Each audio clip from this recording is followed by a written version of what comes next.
পুজোর মুখে নাগাড়ে বৃষ্টির ধাক্কায় ঘন্টার পর ঘন্টা বানভাসী হয়ে রইল কলকাতা। মঙ্গলবার সকালে প্রায় সমুদ্রের চেহারা নেয় কলকাতার অনেক রাস্তা।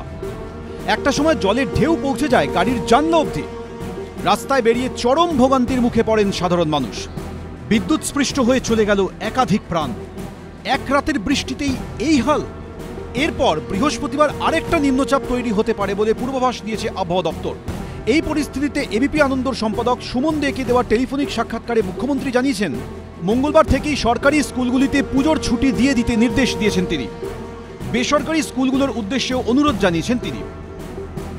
প্রাইভেট স্কুলগুলো যেগুলো ইংলিশ মিডিয়াম বা সিবিএসসি বা আইসিএসসি, তাদের কাছে অনুরোধ করব তারাও যেন একটু ছুটিটা এগিয়ে দেয়।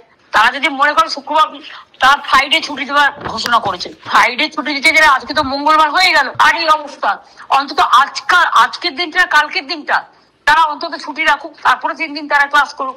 এবং যদি ছুটি হয় সবচেয়ে খুশি হবো, কারণ সরকারি স্কুল আমি আজ থেকে ছুটি করে দিতে বলে দিয়েছি। বৃষ্টিতে মঙ্গলবার জলমগ্ন হয়ে পড়ে প্রেসিডেন্সি বিশ্ববিদ্যালয়ের বিভিন্ন অংশ। প্রেসিডেন্সি বিশ্ববিদ্যালয়ের যে মিউজিয়ামে বহু দুষ্প্রাপ্য জিনিস রয়েছে, জল দাঁড়িয়ে যায় সেখানেও। ডিরোজিও হলে দেখা যায় থই থই করছে জল। এই প্রেক্ষিতে স্কুলের পাশাপাশি কলেজ বিশ্ববিদ্যালয়ের ক্ষেত্রেও বাড়ি থেকে ক্লাস নেওয়ার অনুরোধ করেছেন মমতা বন্দ্যোপাধ্যায়।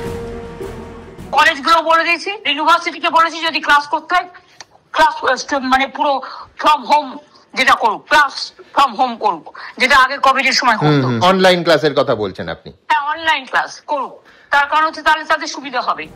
এবিপি আনন্দর সম্পাদক সুমন দেকে দেওয়া টেলিফোনিক সাক্ষাৎকারে মুখ্যমন্ত্রী জানিয়েছেন, সরকারি কর্মীদের বুধবারও অফিস যেতে হবে না। সরকারি অফিসকেও বলছি আজকাল আপনাদের অফিসে যেতে হবে না, বাড়ি থেকে কাজ করুন। সরকারি অফিসে যেতে হবে না, আপনাদের অ্যাবসেন্ট হবে না। বেসরকারি অফিস যারা আছে আইটি সেক্টরে তাদেরও রিকোয়েস্ট করব, যেহেতু দুর্যোগ হচ্ছে তাই এই দুটো দিন যদি তারা বাড়ি থেকে কাজ করতে অ্যালাউ করে, হোমওয়ার্ক, ওয়ার্ক ফ্রম হোম বলছে। মুর্শিদাবাদের বাসিন্দা তন্ময় দেব। মঙ্গলবার ছিল তাঁর কম্বাইন্ড গ্র্যাজুয়েট লেভেল বা সিজিএল এর পরীক্ষা। বেলঘরিয়ার একটি প্রতিষ্ঠানে সিট পড়েছিল। 9টা থেকে পরীক্ষা শুরু হওয়ার কথা ছিল, কিন্তু বৃষ্টির কারণে ট্রেন নেই, মেট্রো নেই, বাস নেই।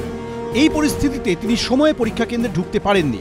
ফলে সারা বছরের প্রস্তুতি সত্ত্বেও পরীক্ষাটাই দিতে পারলেন না তন্ময়। আমার বেলঘরিয়া সেন্টার, কিন্তু এই যা অবস্থা আমি কি করে যাব? আমার সারা বছর প্রিপারেশন নিয়ে এই পরীক্ষার জন্য, কিন্তু এখন যা অবস্থা মানে আমার একটা বছর পুরো লস। আমি কি করব এখন বুঝতে পারছি না, মানে মাথা কাজ করছে না কি করব। পুরো সাউথ সেকশনে, শিয়ালদা সাউথ সেকশনে পুরো ট্রেন বন্ধ, মেট্রো বন্ধ, বাসও যাচ্ছে না, বাইকও যাচ্ছে না, ওলা উবের কিচ্ছু যাচ্ছে না, কোনো যাওয়ার কোনো অপশনই নেই। এই যা মানে কোমর ডুবে যাচ্ছে রাস্তার জলে, কি করব আমি এখন কিচ্ছু বুঝতে পারছি না। সোমবার রাত থেকে টানা বৃষ্টিতেই বেহাল অবস্থা কলকাতার বিভিন্ন এলাকার। এরপর আবার নিম্নচাপ দানা বাঁধলে কি হবে? কৃষ্ণেন্দু অধিকারী, সত্যজিৎ বৈদ্য, রঞ্জিত হালদার, এবিপি আনন্দ।